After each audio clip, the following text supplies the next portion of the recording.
Alright guys, welcome back to Insane Mechanic Productions. You're joining us on our Subaru rebuild series. Today we're going to be reassembling the short block. Let's just jump right into it, shall we? So we've got our crankshaft here. It's in good shape. We've got our two block halves. I've taken them to the parts washer. We've got our thrust bearings for our mains. We've got our normal bearings for our mains. And we've got our bearings for our connecting rods. And we've also got a couple different seals that we have to replace in between the block halves. So we're gonna start by putting the rotating assembly together before we get the crankshaft and the pistons back into the block. So we're gonna start by hooking up all the connecting rods back to the connecting rod journals on the crank. So we've got our new bearings for the connecting rod journals. So we're gonna show you how to do one of these. So we've got our connecting rod here. I'm gonna remove the nuts. So we've got two halves for our connecting rod. We're gonna go ahead and grease up both ends with some engine assembly lubricant. I'm gonna be using Lucas Assembly Lube. So we'll just apply a little bit to each side and just smear it on there.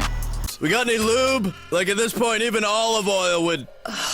So if you look inside of the cap for the connecting rod, you will see a little cut in the side, a chamfer. There's one in the bottom and there's one in the top of the connecting rod. So that's how you know which side goes with which side. So you just place the bearing inside and you want to make sure you line up that slit of the bearing with the slit in the connecting rod. So now that we've got our bearings into our connecting rods, we're going to also apply a layer of assembly lube on top of the bearings. And now we're ready to put this connecting rod onto the crank. Basically with the connecting rods, you want to just make sure there's two different sides. They're pretty much symmetrical. You just want to make sure that you have all the same side facing the same direction. So I'm going to use this side that I numbered. It's facing towards the front side of the crankshaft. Okay, so we've got everything ready to install. We've got our two little tangs or chamfers. We're going to make sure that the sides with the chamfers go together. They are opposite. One will be on this side, one will be on the other side. We just want to make sure that those ends are on the same side. Alright, now we've got our connecting rod on there, and we're going to put our nuts on. If you get aftermarket rods, they may come with bolts instead of the studs, but we're doing our build on a budget, so we're going to use the stock stuff. We're broke. For the tightening sequence for the nuts, we're gonna start with 15 foot-pounds and we're gonna tighten evenly. Alright, there's 15 foot-pounds. Alright, now we're gonna do our second torque sequence. This one's gonna be 33 foot-pounds. Alright, now when you're done, just make sure you rotate your connecting rod. Make sure that it's rotating freely. Alright guys, so we've got our crankshaft and our connecting rods put back together. Our whole rotating assembly is complete. Now we have to get our connecting rod main journal bearings into the block, and then we can put the crankshaft into the block, and finally we'll get the block put back together. Alright guys, so when you look at the bearings for our main journals, it might be a little confusing when you first look at it. I'm going to go ahead and break it down. So for our specific engine, you really want to pay attention when you're disassembling the engine, but you can tell where a lot of the bearings go. So this biggest bearing with the edges, this is the thrust bearing, and this goes in position 5, which is towards the rear of the engine, which would be right here. And then you've got your second biggest bearings.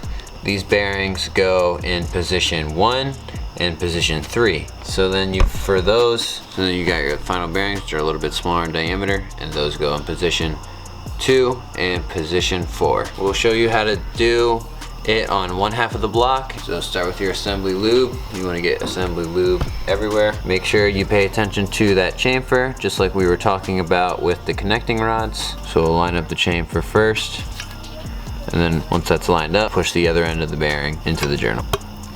Just like that. And you'll feel when it fully seats, sit it in, lining the chamfer, push down from the other side. And make sure that the two edges of your bearing are nice and level and flat. And there you go. That's how you put all the bearings in. Now we're gonna go ahead and repeat this process on the other half of the block. All right guys, so we're gonna go ahead and put the crankshaft into the block now that we've got all of our bearings set. So make sure you keep note of which side is cylinder 1.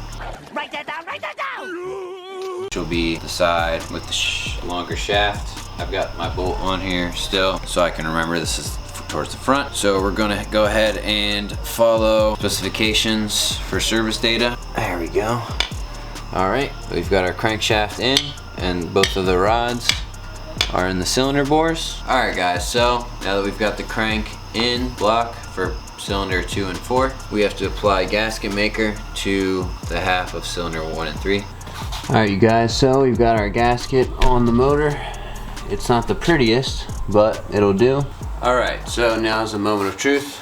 We're gonna get this other block half placed onto the half with the crank in it. With a quick wipe down before we put it on. And we're going to throw a little bit of assembly lube on the mains for the connecting rods, just to make sure everything stays well lubricated. We're not gonna really spread it around, just get a coating on there. All right, let's do this guys. You want to line up your connecting rods by looking through the top, slow everything down nice and slowly. It'll bind up, but if you get lined up right, everything should fall into place. Alright, my rubber mallet's broken.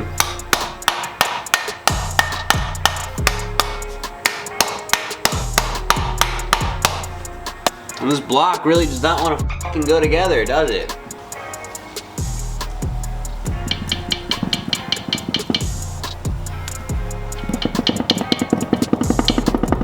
No, God! No, God, please, no! No! Alright guys, so when building this engine, I made a mistake and I'm paying the price now. It's a couple days later. So basically, you guys saw in the teardown video, we threw a bearing for a rod, and I tried to use a donor rod that came out of my EJ251. Now, the EJ251 connecting rods are a little bit longer than the 253 by a fraction of an inch. So the problem that I was facing was the piston was coming out of the piston bore just a little bit at the top of the block, which is a problem. So I've sourced a new connecting rod here and I'm gonna put it in. Now that our connecting rod is on, let's finally put these block halves together. All right, so we're gonna need to make sure that our rods are facing up. All right guys, let's get these block halves put together.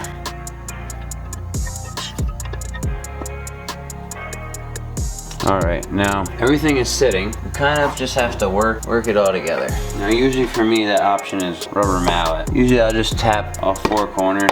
Our block halves are basically together. What I'm gonna do at this point is I'm just gonna allow the gasket maker to sit for about 15 minutes or so, and then I'm gonna start putting bolts in. Actually, I'm gonna start putting bolts in while it dries, and then after I sit and wait for it to dry a bit, we're gonna start our torque sequencing. All right, I'm gonna start tightening these bolts up by hand, and we'll be back with you in about 15 minutes or so. All right, you guys, now we're gonna tighten up these bolts for the block. We've got the side with 4 bolts. This is gonna be cylinder 2 and 4. Alright, so we've got 4 bolts and we have to torque them in a pattern. We're gonna start with 7.4 pounds. A, B, C, D. Alright, now we're on the other side. E, F, G, H, I, J.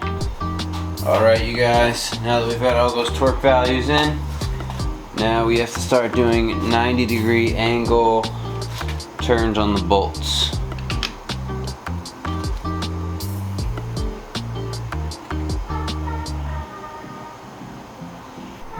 Same thing on this side, 90-degree turns in the pattern. Now we've got all the main case bolts torqued down. We've got these 5 top bolts.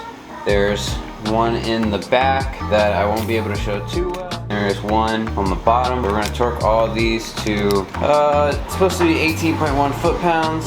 I'm gonna do 18.3 foot-pounds. Okay, so we're gonna go ahead and put in a piston. What you need to keep in mind when putting the pistons in, the side with the small indent is going to face down towards the bottom of the engine. This is the exhaust side. The exhaust side faces down towards the bottom of the engine.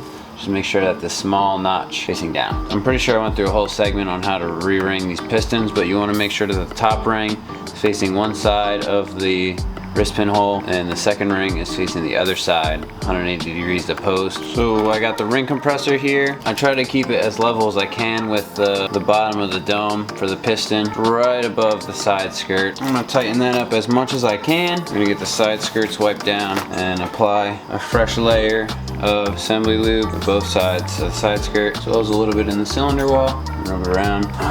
We're gonna place our piston in, making sure that that small notch is facing down. And we're just gonna give our ring compressor a couple taps. And what this does is it slightly seats it into the bore, and then you'll take the back of your hammer, start tapping on the piston.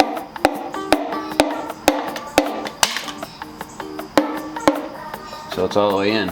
Now there's one other thing you want to keep in mind. There is a little dot on the piston. You can see it on this side and on this side. As long as you have those dots facing towards the front of the engine with the small humps facing down towards the oil pan, you should be good for all the pistons. Okay, now we're gonna go through the process of getting the wrist pins in. This can be a tricky process. The best thing to have with you is two 16 to 18 inch, quarter-inch extensions. These work really good at reaching through the block, being able to grab on to whatever you need to. So I have to use one extension here to hold this connecting rod up, and I can go through the back end to my other extension. So what you're trying to do is rotate the crankshaft until the hull of the connecting rod is in line with this service port. Let's see if I can show you guys what I mean. You look inside that hole, you'll see the connecting rod there. So that has to be in line with this hole. We've got our extension in there holding it up so it doesn't fall down. So once we get the hole in line with this hole, which it's almost there, then we can push that piston down with our hammer and get it aligned up. All right, I'm just gonna tap the piston down now.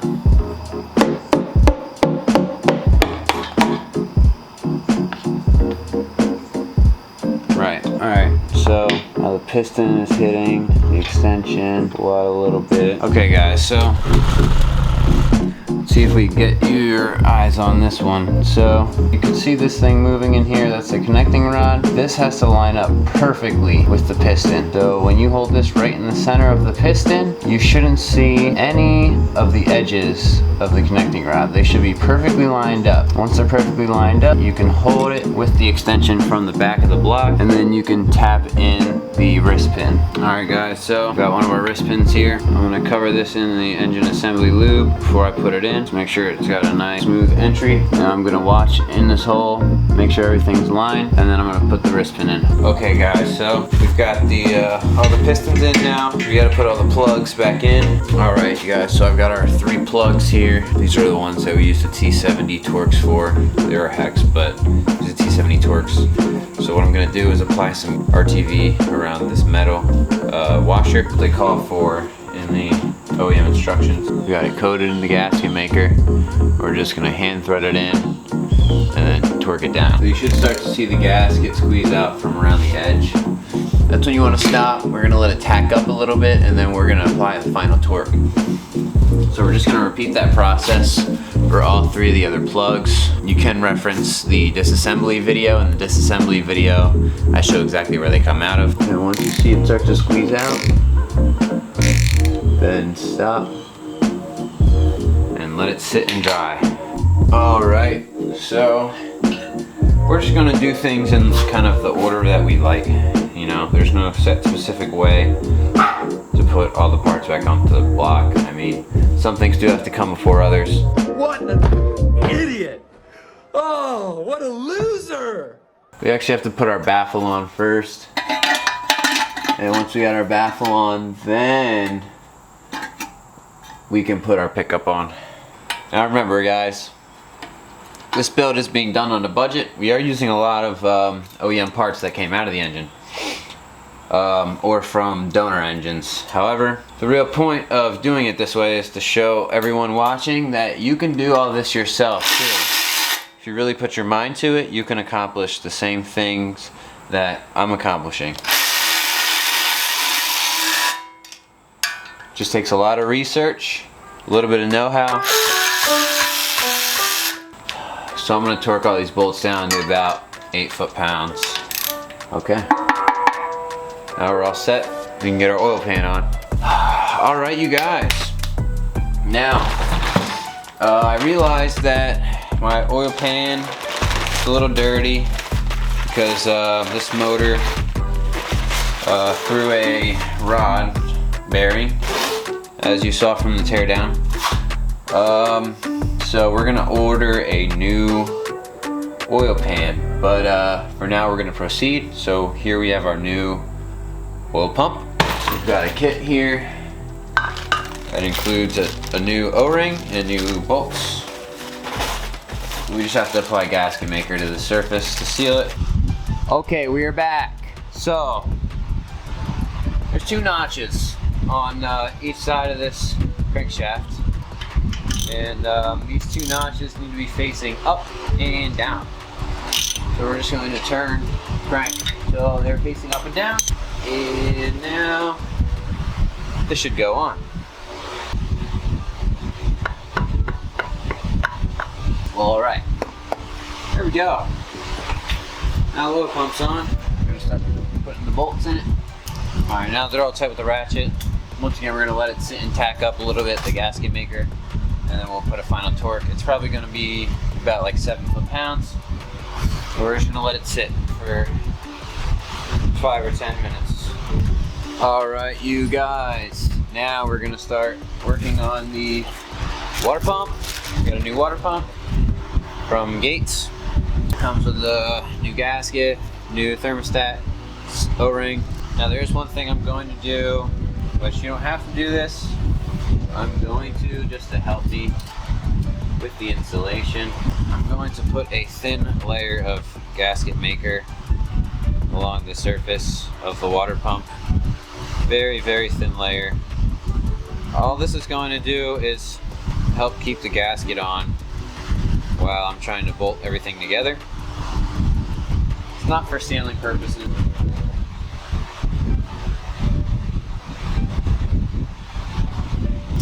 Okay, so we're gonna go ahead and torque down both the bolts for the oil pump and the water pump now.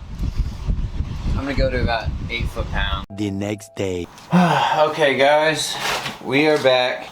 So where we left off, the threads for this hole for the oil pump stripped out. So we've got a thread and repair kit here, and we're gonna use it. It's got a new tap and insert for the thread. So we're gonna go ahead and make a repair and get our oil pump on. Okay, now hopefully for the last time, we'll put this oil pump on.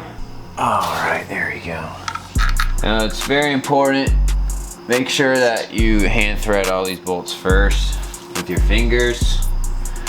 That way you avoid the risk of cross-threading your bolt. All right, you guys, I got this new oil pan. Hold on, got this new oil pan for like 45 bucks or so on Amazon. Comes with a new drain plug and nice and clean, fresh, ready to install. Also comes with that new O-ring. O-ring goes in this hole right here. So we're just gonna start on the installation. This is pretty straightforward. You can lay the gasket maker down on the block or on the oil pan. Okay, so I've decided I'm gonna do my bead on the block surface. You can see around every bolt hole encircled. Try to stay in the middle, in between the holes as much as possible. Nice and delicate now. We got our holes lined up. We can start putting bolts in. Now we're gonna try and start every bolt by hand. Now keep in mind guys, there is always the option of using a rubber or cork gasket. However, we're just gonna use good old traditional gasket maker because I think that's how they do it from the factory. However, there is plenty of aftermarket support for gaskets. People make rubber and cork gaskets, so you can just use that in place of the gasket maker if you're not super confident. With that being said, using the gasket maker is not for everybody, but that's just what I'm choosing to do because we're on a budget, and buying a gasket is just buying another part, which costs extra money. All the bolts are hand threaded. We're just gonna tighten them down with the electric ratchet until we start seeing gasket maker slightly ooze out of the edges. Then we stop and we let it sit, let it dry, let it tack up, and then we will apply our final torque. That's good for now. Hands on. Gasket maker is starting to ooze out. Now we're gonna flip it back over to the front and we're gonna put our final torque on our oil pump. Now, I think it's time we move on to putting the heads on. Oh, all right, guys, so we've got our new head gasket here. Multi-layer steel. Don't get anything but multi-layer steel. It's a Subaru. They blow these like crazy. I take that one back. These heads actually need a wash. Really bad wash. So I think I'm gonna do that and I'll come back to you guys. Pretty filthy mouse or rat. And okay guys, so as you can see here, it's dirty. Before I got the car, I was sitting in a field. So it's covered in probably what I would assume is mouse feces. So I'm just gonna go ahead and clean this up. We'll get back to you afterwards, show you the after of the head. Probably will look a lot nicer. A few moments later. Alright guys, here we go. First head's going on. Okay, we've got the head sitting on there. There's our new head bolts. Let's rip them open. Alright, instructions say coat the washers and threads in oil. I'm gonna just use assembly lube. There we go. We're just gonna start threading these bolts down with our fingers. If the threads will not go with your fingers or with a light turn with a wrench or a ratchet, that usually means that you would need to take your head back off and chase the threads in the holes with a tap like we did with the thread insert repair kit. But you just have to tap the threads just to clean them up. Okay, we've got the bolts basically to the point where they're flush with the block. Now we're gonna do our torque sequence. All right, so there is a pattern for how we're gonna be doing this. We're gonna start with the top, middle, bottom, middle, then the top, left, bottom, right, and then bottom, left, and top, right, finally. All right, we've got our valve cover gasket on. We're gonna put the valve cover on now. Oh yeah, das ist gut.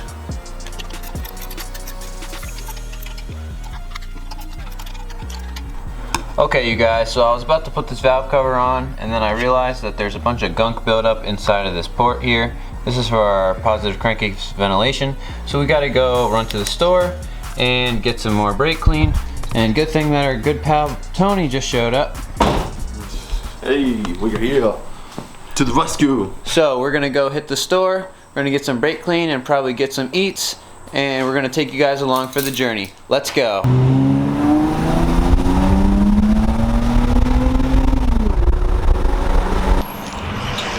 Alright guys, we just got out of shitty zone. We got our brake cleaner. Now it's time to go get the eats. Ain't that right, Tony? Let's go. Let's go. I say we send her out of the parking lot. We'll send her.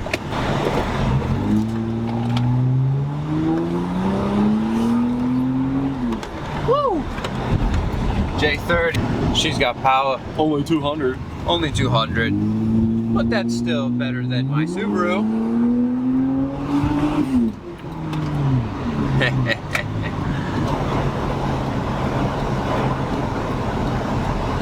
There she is, Wendy, our queen. Alright you guys, we're back. We got the valve cover. It's nice and clean. We clean out the PCV hole. Clean up the front, nice and shiny.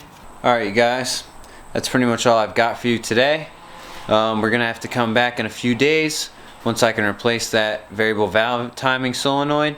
So I'll see you guys then. 3 days later. Alright guys, so we're back.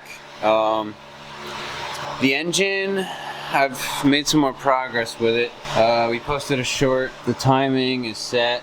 Now I'm gonna do a compression test to make sure all the cylinders have good compression, and then we're gonna put on the rest of our parts that we got. Alright, here's one of our new parts. This is a new VVT control solenoid that's gonna go in this middle piece. There's one screw holds it in, and it'll snap into place just like that. You can bolt it back up, and we'll go ahead and reattach this to the block. Okay you guys, now we're gonna get our new motor mount set up. Grab 2 motor mounts from Anchor. Alright, so we got all of our engine mounts together. So there's when you look at it, there's a part that sticks out, kind of makes like an L shape. I'm gonna make sure that's pointed towards the end that has an angle in it. So you see this side is flat, this side has an angle. So we've got the protruding piece, it's on the angled side. And for the engine mount, so for the engine mounts, they will only fit one way. You should figure it out with trial and error, because the mount will not fit flush to the engine block unless you put it in the correct way. Right here it sits flush, that's how I know it's the correct way. Alright you guys, so here's the engine. It's complete, it's still on the stand. We skipped around a little bit, but everything that we did in the removal is the same as the installation, so just do everything in reverse. Now, for the next video, we're gonna get this engine finally back in the car, make sure that it runs well, and we're gonna do some pulls in it. Ideally, if everything goes well. We've hit a lot of roadblocks to get to this point. Hopefully the rest is smooth sailing because we've done all of our double checks. We made sure that everything was good. So stay tuned. New episode should be out hopefully in a week or 2. If you guys are excited, subscribe and stay tuned for the next video. Leave a like and comment what you want to see next. Yeah, legend status, ask about the name. I've been putting in work, collecting the fame. Up in the stat while they watching the 10 in the game. Either you in it or just a